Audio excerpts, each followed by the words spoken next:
జనగామ జిల్లా స్టేషన్ గణపూర్ మండలం తాటికొండ గ్రామంలో ఒక ప్రేమ జంట ఆత్మహత్య చేసుకుంది. మారపాక అన్వేష్, గడ్డం పావని ఇద్దరు 3 నెలల క్రితం ప్రేమ వివాహం చేసుకున్నారు. ఆ తర్వాత కొన్ని కారణాల వల్ల కొంత ఇబ్బందులు పడుతున్నట్టుగా తెలిసింది. ఆ తర్వాత ఈరోజు ఉదయం ఇద్దరు గడ్డి మందు తాగి ఆత్మహత్య చేసుకున్నారు. ప్రస్తుతానికి ఇక్కడ అన్వేష్ మాత్రం చనిపోయాడు. గడ్డం పావని మాత్రం తను ప్రస్తుతానికి చికిత్స పొందుతుంది. తన పరిస్థితి కూడా చాలా విషమంగా ఉంది. ప్రస్తుతానికి మనం వరంగల్ ఎంజిఎం దగ్గర మార్చి దగ్గర ఉన్నాము. ప్రస్తుతానికి మారపాక అన్వేష్ యొక్క తల్లిదండ్రులు అలాగే ఇక్కడే ఉన్నారు. ఒకసారి వారితో మాట్లాడదాం. అసలు ఏం జరిగింది, ఏ కారణం వల్ల వాళ్ళు ఆత్మహత్య చేసుకోవాల్సి వచ్చింది, ఎందుకంటే ఇద్దరు ప్రేమ వివాహం చేసుకున్న తర్వాత కూడా మరి ఆత్మహత్య చేసుకోవడానికి గల కారణాలు ఏంటి, వారికి ఉన్నటువంటి సమాచారం ఏంటి, ప్రస్తుతానికి మారపాక అంజయ్య ఇక్కడ మనతో ఉన్నారు. ఒకసారి వారితో మాట్లాడదాం. అన్న, ఇప్పుడు మీ అబ్బాయి కదా, ఇప్పుడు ఎందుకు తను ఆత్మహత్య చేసుకున్నాడు, అసలు మీకున్నటువంటి సమాచారం ఏంది, మీకు ఏమైనా గొడవలు అయినాయా వాళ్ళిద్దరి మధ్యలో? గొడవలు కాలేదు. మేము వేరేదికి ఫంక్షన్ అయితే పోయినాం. పోయి వచ్చాక వాళ్ళు ఆల్రెడీ తాగిన పండుకున్నారు.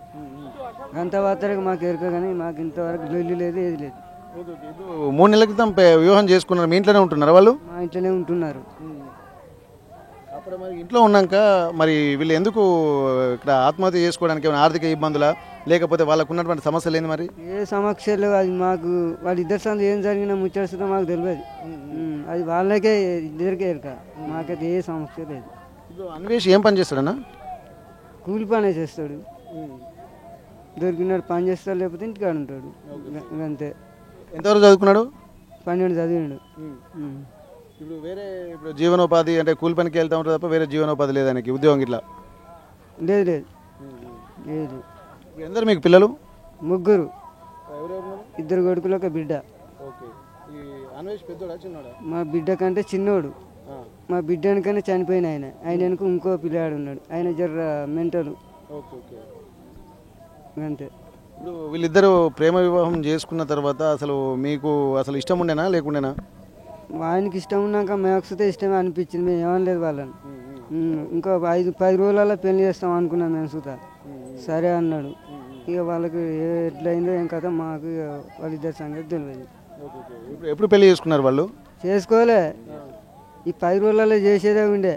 పెళ్లి చేసుకున్న తర్వాతనే మీ ఇంటికి తీసుకొచ్చిందని చెప్తున్నారు కదా? లేదు, చేసుకోలే. ఆల్రెడీ తీసుకొచ్చి ఇంట్లో పెట్టుకున్నాడు. అంతే. అంటే పెళ్లి చేసుకోక ముందే తీసుకొచ్చి ఇంట్లో పెట్టుకున్నాడు.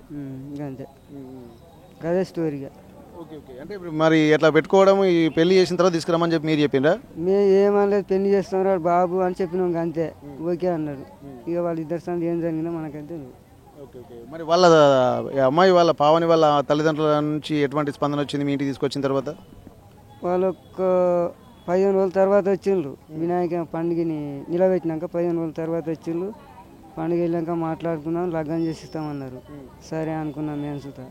వాళ్ళు రాలేదు. అంతలో మా బిడ్డ కొడుకు చనిపోయాడు. వారం రోజులు అటు ఇటే తిరిగినాం. అంతలో దసరా పండుగ వచ్చింది. దసరా పండుగ వెళ్ళాక చేద్దాం అనుకుంటే మా చిన్న కొడుకు చనిపోయాడు. నిన్నటికి 3 వద్దులు మేము ఆడనే ఉన్నాం. మేము ఆడికి పోయాక వీళ్ళు ఈ పని చేసుకున్నారు. అది సంగతి. ఇప్పుడు ఎక్కడ ఊళ్ళో గుడి దగ్గరనే గడ్డి మంది తాగినట్టు కదా, మరి అక్కడికి ఎందుకు వెళ్ళి తాగాల్సి వచ్చింది? ఊళ్ళో ఎక్కడ? గుడి ఎక్కడ? మా ఇంటి దగ్గర. అంతే. మీ భార్య ఎక్కడుంది? ఇంటికైనా ఉంది. మీ పేరేం పేరేనా? వెంకటే. మాకు సడకుడు అవుతాడు. మీకున్న సమాచారం ఏంది, ఎందుకు తను చనిపోయినట్టుగా తెలిసింది సార్? అంటే ఇప్పుడు వాళ్ళ ప్రాబ్లం గురించి, వాళ్ళ లోపల ఏముందో ఏం కథో వాళ్ళు ఇష్టపడ్డారు. తెచ్చుకున్నాం, ఇంట్లో పెట్టుకున్నాం. ఇంట్లో పెట్టుకున్నా తింటారు, ఉంటారు. ఇక వాళ్ళకు మరి వాళ్ళ సమక్ష ఏమైందో ఏం కథో వాళ్ళు మందు పోసుకున్నారు. అంటే ఇప్పుడు వాళ్ళ ఇద్దరి సమస్యనా, లేకపోతే ఇంట్లో వాళ్ళకి ఇష్టం లేక ఏమన్నా సమస్యనా? ఏం ఇష్టం అసలే లేదు మా దగ్గర, ఇవ్వదు లేదు. అందరం ఓకే అనుకున్నాం, పెళ్లి చేయాలనుకున్నా ఈ కథ చేశారు. మరి పావని మాత్రం మా అత్తకు ఇష్టం లేక నన్ను రోజు వేధించేది పోయిన తర్వాత అని చెప్పి తను చెప్తుంది కదా? అదన్నీ తప్పు మాటలే కానీ. ఒకసారి వాళ్ళ తనతో మన అంజయ్యతో మనం మాట్లాడదాం. ఇప్పుడు పావని కూడా తను చికిత్స పొందుతూ కూడా మా అత్తకు ఇష్టం లేదు, అందుకే మేము ఆత్మహత్య చేసుకోవాల్సి వచ్చింది, ఇటు తల్లితోటి వేగలేక ఇటు భార్య ఇబ్బందులు చూడలేక చనిపోతున్నట్టుగా వాళ్ళు డిసైడ్ అయినట్టుగా వాళ్ళు చెప్తున్నారు. రాంగ్ ముచ్చట్లే, ఏం లేదు. అదంతా ఉల్టా ముచ్చట్లు మమ్మల్ని బదాం చేసుడు తప్ప ఏం లేదు. అంటే ఇప్పుడు వేరే వాళ్ళు ఎవరైనా చెప్తుంటారు, ఇప్పుడు ఆమెనే చెప్తుంది కదా తను. అదంతా రాంగ్ అని చెప్తాను కానీ నేను సుతా మాకు ఎలాంటి సంబంధం లేదు వాళ్ళతోటి. ఇంత సుతా మేము లొల్లి పెట్టలేదు. వాళ్ళ ఇద్దరాల మూల సందు ఏమున్నదో మనకు తెలియదు. వాళ్ళు బయటికి రాలేదు, అది స్టోరీ అంతే. ఇంత చేసినా ఇప్పుడు మీకు చెట్టంత ఎదిగిన కొడుకు, చేతికి అందుకు వచ్చినటువంటి కొడుకు, మీ కుటుంబానికి కూడా ధీర అయితే అనుకున్నాడు. మళ్ళీ పెద్ద కొడుకు ఇక మీ బిడ్డ తర్వాత మీ కుటుంబ బాధ్యతలు పెళ్లి చేసి మీ అత్తగారిని పంపించిన తర్వాత నీ కుటుంబ బాధ్యతలు మోయాల్సినటువంటి కొడుకు ఇప్పుడు విగత జీవిగా కేవలం చిన్న చిన్న కారణాలే కావచ్చు. మరి ఇట్లా చనిపోవడాన్ని ఇప్పుడు తనకు అవగాహన లేక ఇదంతా ఆ విషయంతో నిర్ణయం తీసుకున్నారనుకుంటున్నారా, లేకపోతే అంత టార్చర్ పెట్టాల్సినటువంటి పరిస్థితులు ఏమైనా కనిపించాయి ఆయనకి? మనకి ఏం లేవు. అసలు టార్చర్ అనే ముచ్చటే లేదు. మేము టార్చర్ ఇష్టం అయితే 3 నెలల కాంచెలు మా ఇంట్లో ఉంటుందా? ఉండలేదు కదా. మరి అది వాళ్ళిద్దరు సందులో ముచ్చట మనకు తెలియదు. అదైతే ఇంతవరకు స్టోరీ నాది. ఈ అమ్మాయి ఎంత రోజు చదువుకుందట, మీ వాళ్ళకి ఎట్లా పరిచయం? నాకు తెలియదు. మరి అది వాళ్ళకే ఎరక, వాళ్ళు ఎక్కడ కూరుకున్న సంగతి వాళ్ళకే ఎరక, మనకు తెలియదు కదా. ఇక్కడ ప్రస్తుతానికైతే తను కుటుంబానికి అంటే అమ్మాయిని తీసుకొచ్చిన తర్వాత, పావని ఇంటికి తీసుకొచ్చిన తర్వాత కూడా బాగానే ఉంది. కాకపోతే ఏంటంటే కొంత ఆర్థిక ఇబ్బందులు మరి కారణమా, మరి ఏం కారణం అనేది కూడా ఇంకా పూర్తిగా తెలవాల్సినటువంటి అవసరం ఉంటుంది. ప్రస్తుతానికి పావని మాత్రం తను కొంత అనారోగ్యం ఇబ్బంది పడలేక తను ప్రాణాపాయ స్థితిలో కొట్టుమిట్టాడుతూ కూడా RTV తోటి మాట్లాడడం జరిగింది. ప్రస్తుతానికి తన కొన్ని ఇబ్బందుల కారణం వల్లనే తను ఇద్దరు కలిసి ఆత్మహత్య చేసుకోవాలన్నట్టుగా ప్రస్తుతానికి చెప్తుంది. కానీ ఇక్కడ ఉన్నటువంటి వాళ్ళు ఒకవేళ అట్లాంటి ఇబ్బందులకు గురి చేసేది ఉంటే మేము ఇన్ని రోజులు పెళ్లి కాకుండా ఇంటి దగ్గర ఉంచుకునే వాళ్ళం కాదు కదా అని చెప్పి ఇక్కడ అన్వేష్ యొక్క తండ్రి అంజయ్ చెప్తున్నటువంటి పరిస్థితి. మరికొంతమంది మాట్లాడదాం. అన్న, మీకు ఉన్న సమాచారం ఏందన్న? మా ఉన్న సమాచారం లేదు నాన్న. మా బిడ్డోళ్ళ ఇంటికి ఆ పిల్ల పోయింది. పోతే మేము చెప్పినాము, నాన్న వాళ్ళ పిల్ల వాళ్ళ తీసుకురాలి అంటే, ఎందుకు నాన్న వాళ్ళిద్దరు మంచిగా ఉంటాను, మేము మంచుకున్న వాళ్ళు మన బిడ్డ తీయొద్దు బాపు అని చెప్పి మా బిడ్డ చెప్పింది. మీకేమవుతారు వీళ్ళు? మా మల్లుడు మా బిడ్డ అయినా చనిపోయినా మా మనమడు. అంతవరకే జరిగింది. ఇప్పుడు 3 నెలల వాళ్ళు పోయి సరే మంచిగానే ఉంటాను అనుకుంటున్నాం, అంతవరకే తెలుసు.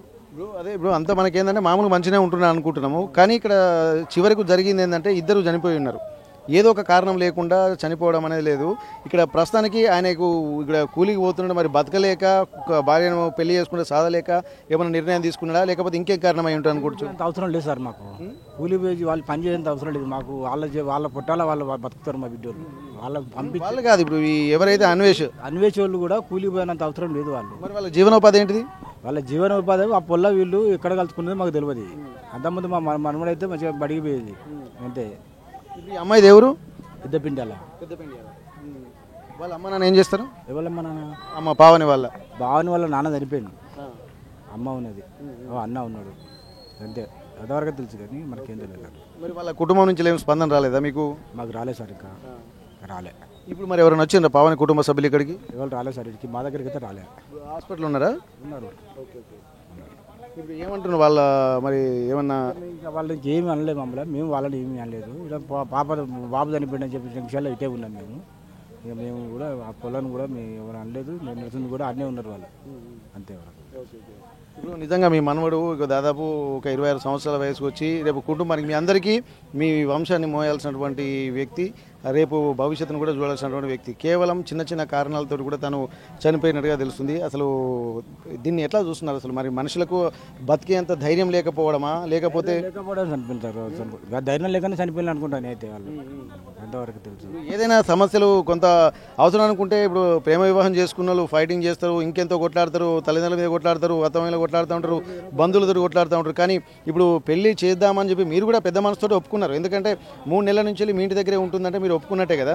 అట్లాంటి సమయంలో మీరు కూడా పెద్ద మనసు చేసుకుని ఒప్పుకున్నాక కూడా మరి ఎందుకు ఇట్లా చేసింది అనుకుంటున్నారు? అసలు కారణం అసలు విషయం తెలుసు? మనకు తెలియదు సార్, ఆ విషయమే తెలియదు నాకు. అట్లా అది ఎందుకు ఇట్లా జరిగింది అనే విషయం కూడా ఇప్పటివరకు మాకు క్లారిటీ తెలియదు, అంతవరకు తెలుసు సార్. ఇప్పుడు వాళ్ళ పావని మాత్రం తను ప్రస్తుతానికి చికిత్స పొందుతుంది. ఆమె కూడా ఇప్పుడు మా RTV తోటి కూడా మాట్లాడింది.